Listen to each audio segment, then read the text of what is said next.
Добро вечер. Завршиме некаде тука на крајот на локалните избори.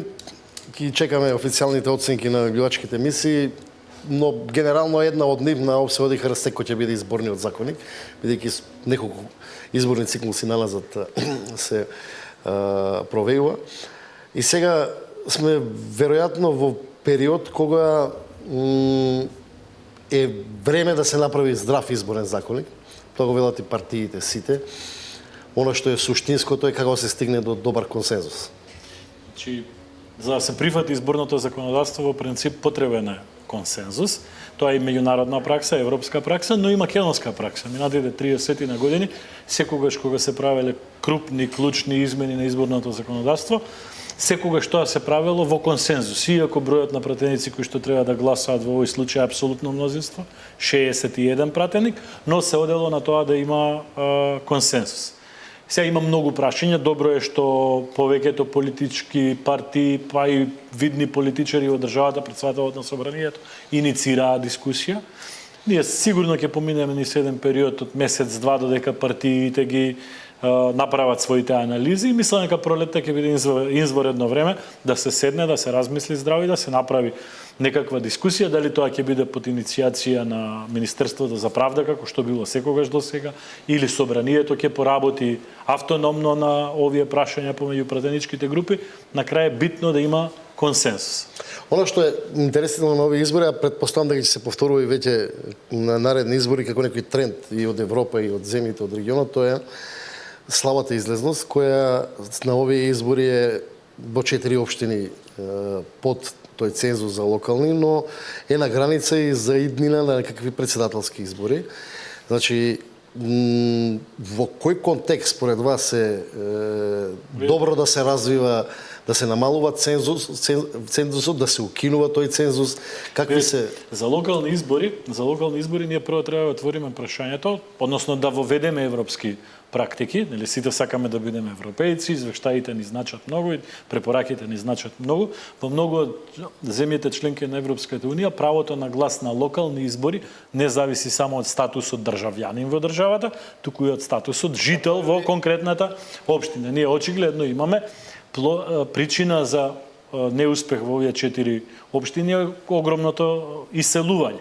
Впрочем, и ако ги компарирате податоците, овие општини се најмногу раселени општини, посебно Гостивар од големите градски општини, каде што не успеа изборите.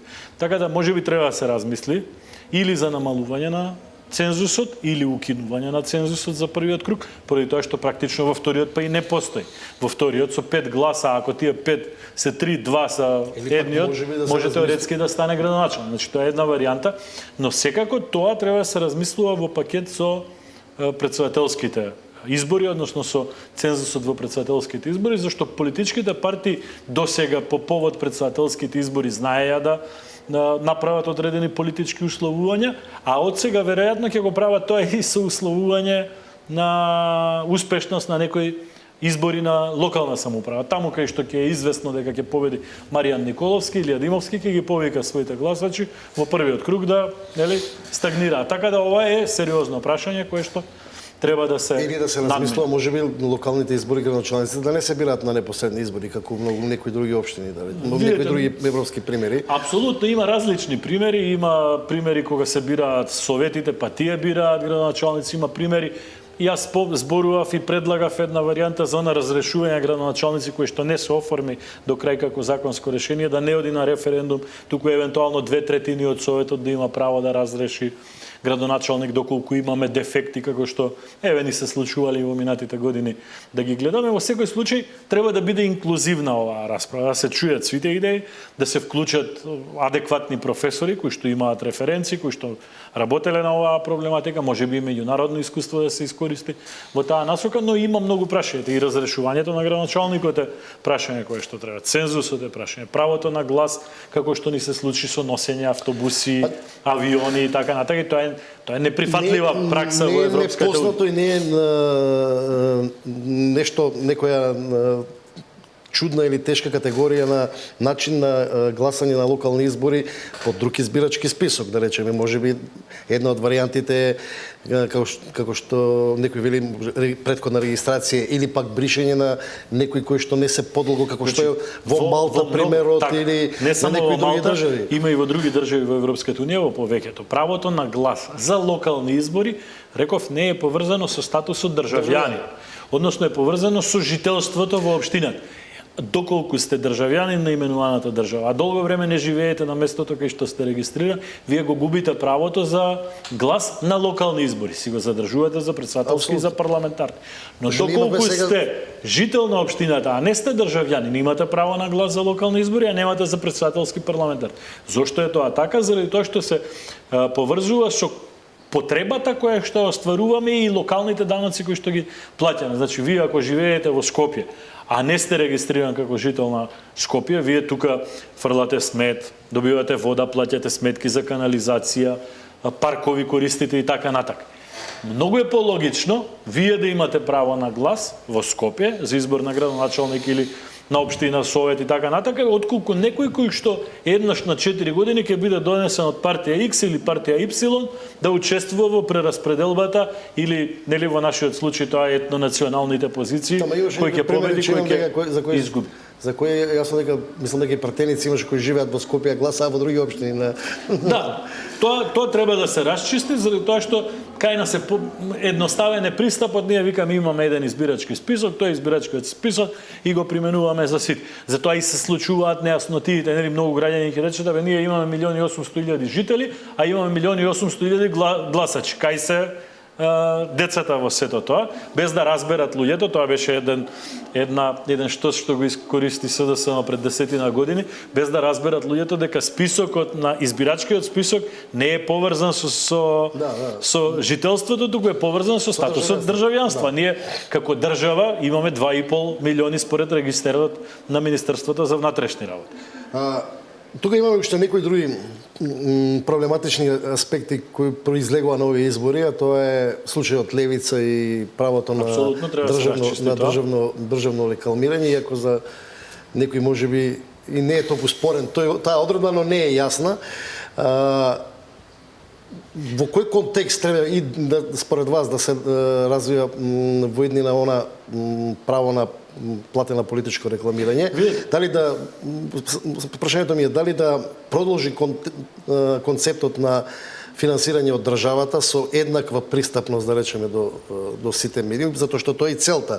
Ако вие веќе го имате државно финансирање право на сите, тогаш нелогично е една категорија у парламентот која има пратеничка група да нема право. Но очигледно законот или да се оди со оној стариот модел партиите сами да го финансираат. Видете, јас мислам дека или целосно се забрани. Видете, ние одиме во време во кое што социјалните медиуми ќе бидат многу позначајни отколку класичните медиуми, без разлика дали се телевизии, весници, билборди, веб страни и така натака.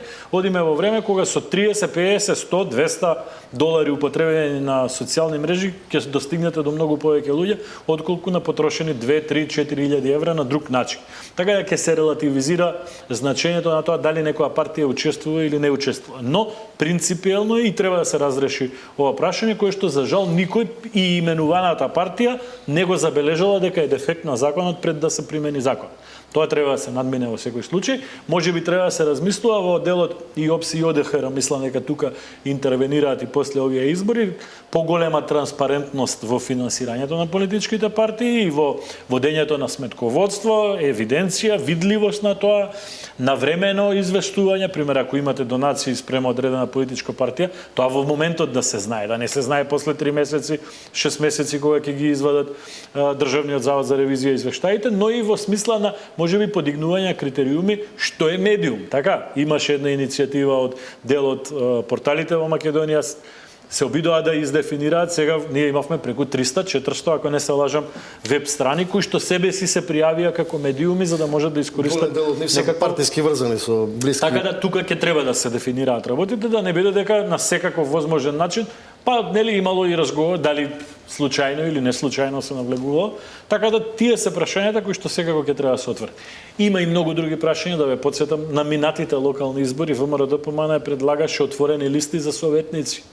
Да. Може би и тоа ќе се отвори, веројатно јавноста ќе создаде прилика.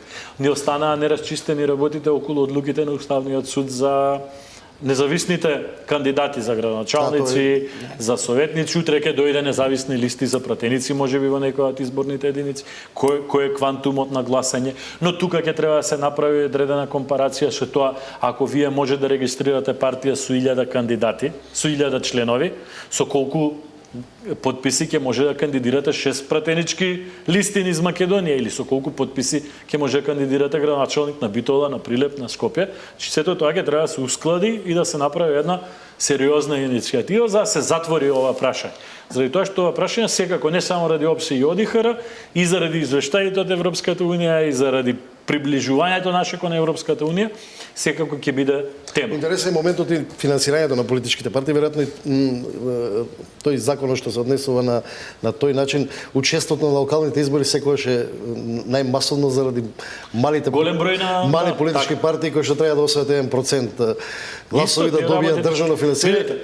Тоа има логика во потребата од развој на демократијата, на плурализмот, но искуството 30 години налаза покажува дека најголем дел од тие партии само заради тие средства кои не ги користат веројатно у тие 4 години до локални избори за развој, него на едноставно на неколку луѓе кои што функционираат. Имаше еден случај со една партија, па мислам дека се испокараа кога разбра кој колку пари добил. На место е таа забелешка, се согласува. Како да се тој модел е добар, но очигледно не функционира. Транспарентноста и заинтересираност и од медиумите, и од јавноста, и од think танковите кои што се занимаваат. Ние се уште не сме виделе сериозни извештаи во нашата држава да видиме уминативе 4 години или 7 години се направи анализа која партија колку пари добила од државата, по кој основ, па да видиме дали Државниот завод за ревизија направил ревизија кај сите тие политички партии и кај помалите. Генерално, дали е добро да има државно финансирање на дел од активностите на партиите изборната кампања? Да. Нема дилема, заради тоа што на таков начин се избегнува можноста од некаква корупција на одредени центри на моќ, бизнис елити и така натака. Значи има одреден степен на демократичност. Немаше да се развиваат и некои нови партии што се развиваат во Македонија, да не беше тој степен на финансирање. Но дали треба да се воведе ред? Апсолутно. Мислам дека и реков и во извештајот на ОПСЕ и ОДИХР од овие избори ќе биде една од темите. Значи има потреба одменување на изборниот закон, ќе има многу теми.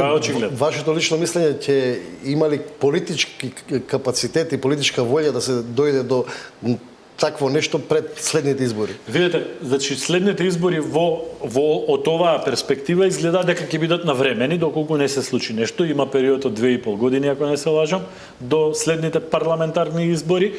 Веројатно не треба да криваме очекување дека следниот месец, 2-3 нешто на брзина ќе се случи околу изборното законодавство, заради тоа што во повеќето политички партии, во ДУИ и во ВМРО ДПМН, најавени се конгреси, СДСМ ќе мине низ турбулентен период да најдат кој е одговорен за ова. Влен можеби ќе мине низ процесот на оформување на една покохерентна политичка структура од коалиција која што се сега.